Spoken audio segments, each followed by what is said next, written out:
Hey everybody, Tony D with another hot take. Smash like and subscribe. Thank you for smash liking and subscribing. Please check out my books, Wokistan, a novel, and The Pineys, available at Amazon. All right, serious topic today. Oh, and by the way, I'm still shooting these videos as well. I just won't be shooting as many of them. People wanted to see my face and my expressions when I talk, so that's fair criticism. And plus, lamp. Anyhow, is Donald Trump racist? No. Not by the standard definition of the word that most of us have used for many years. In the 70s and 80s, when you called somebody a racist, that person was an open racist, sometimes a member of one of these crazy groups, sometimes just, somebody who could be and you wouldn't be surprised. They were openly, saying the N-word, they pass around crazy pictures, they tried to get you involved in their jokes. And I was the kid who would be like, no, that's wrong, that's racist. That was me, SJW, little SJW Tony D. And, most of those people are dead. The ones that aren't dead, there's still new ones cropping up, but there's a lot fewer of them. The world has become a lot more integrated, with the communications, the internet. It's difficult to live in one of these isolated communities where you hold these crazy beliefs. Even the people who still hold those crazy beliefs have modified them so they can interact more with people because they've been forced to. And when you interact, the enemy of racism is ignorance, and the enemy of ignorance is at the heart of racism. So the enemy of racism is knowledge, I should say.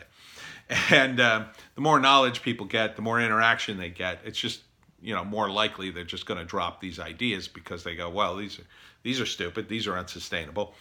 So to call Trump a racist is ridiculous. He's not a racist. He's certainly not an open racist if he is. And, I don't have any special insight into the guy other than the fact I grew up with Trump, in the news all my life. And, this was a guy, first off, he was a Democrat for many years. He got awards for doing all the proper things you do as a Democratic businessman. He got awards from Al Sharpton and Jesse Jackson. He's not a racist. He's just not. Now, you can argue that he says racist things or that he acts racist sometimes. That can be applied to almost anybody. The bar, unfortunately, has gotten so low, they apply to everybody. Anybody you don't like, you're racist. It's taken the punch out of the word and made it so it's almost meaningless at this point. Now, if someone, it used to be somebody gets called a racist online, they're in trouble.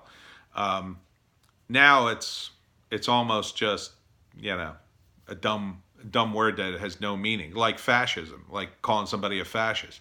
Those two words are losing their meaning because people on the left side of politics feel obligated to just smear anybody with that word that disagrees with them, or either one of those words. So, you can argue that Trump,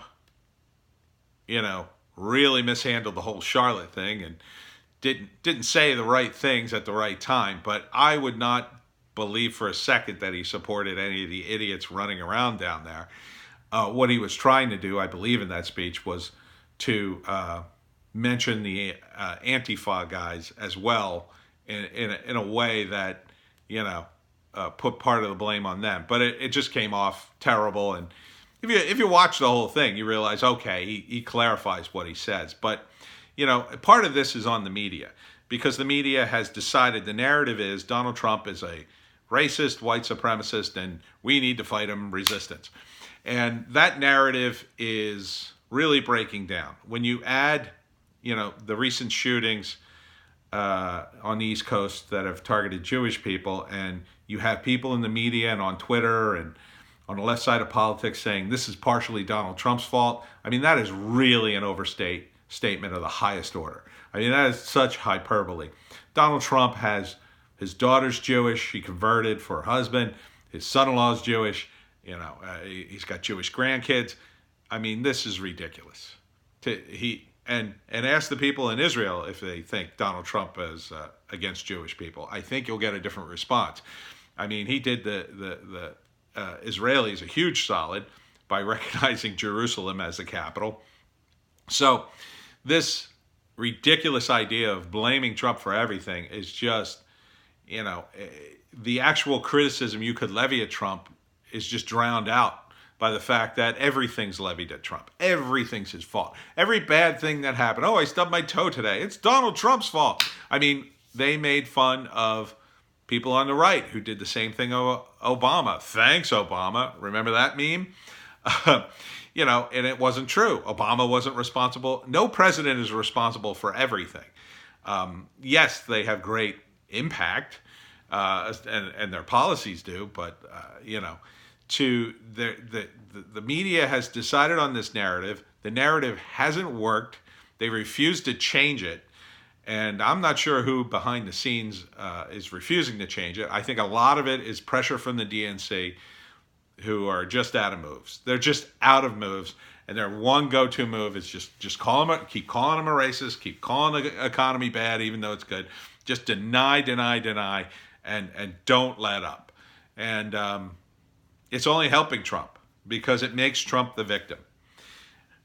Calling Trump responsible for the murders, even partially responsible for the murders or the shootings, I mean, it's just insane. You make those people sound so shrill and so desperate to smear him, it loses their credibility. And people on Twitter, they've pretty much lost their credibility at this point. But the media is constantly complaining, oh, Trump calls us fake news. It calls us all sorts of names. It's so mean. This is why you've lost all credibility. It's because, something bad happens. It's Donald Trump's fault. It's Donald Trump's fault. I remember the whole hurricane in Puerto Rico thing, Look, Trump went down there and he handed out bread or whatever, and right away people started making fun of him. Oh, look at the way he throws bread. Like that's a factor. He's the president. He goes to these disasters. He makes an appearance. He says some kind words, or hopeful words, I should say. And then he goes his merry way and he sends some money or he does it. And, some of the negative things he said about Puerto Rico were pretty true. And it turns out the government is massively corrupt.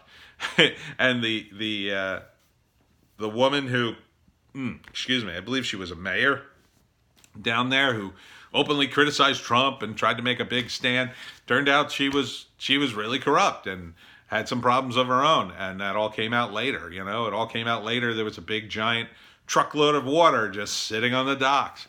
This is what happens. I mean, and it's the same hypocrisy for all these Democrats. Nancy Pelosi, classic example. Her district is San Francisco, and San Francisco's a mess. Where's the, who wants to live in a city that has a poop patrol? I don't. That's just awful. And this is acceptable, seemingly, to the people on the left side of politics. That's okay because we're so against Trump, we're just going to ignore all these other problems. This was part of the problems with Obama's administration. They so love the narrative of a black president, they refused to criticize him, which would have made him a better president. Genuine criticism of Obama from his own party needed to happen. It needed to happen when he decided to go into Libya. That's when every Democrat should have stood up and go, whoa, why are we doing this? Let's think this. Let's debate it in Congress or whatever. And Republicans are guilty of this too. When you walk in lockstep with your party, it's a bad thing. Things have changed now. It is now the Democrats who are in lockstep, and it's the Republicans who are a little more open. They're not super open. Let's not get crazy. They still have lots of problems. I still have much to criticize, but at least they seem to be open to dialogue. They seem to be open to freedom of speech, even if all their actions don't bear that out. So this smear is, again, just hurting the Democrats. And it's not, and all it's meant to do is to smear Donald Trump so he loses the election, which he's probably just going to win.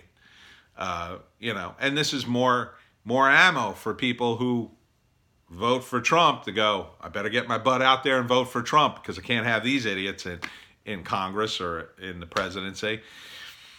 But, a lot of it's going to coalesce when the Democrats finally settle upon a candidate. God knows who that's going to be at this point. I mean, I think it's probably going to be Biden at this point, but who knows? It all goes down Super Tuesday, which really has become more of a coronation of the Democratic frontrunner. So, but anyhow, when it comes to Trump, the guy is in his 70s. He's going to say things that people don't agree with because that's what 70-year-old grandfathers do.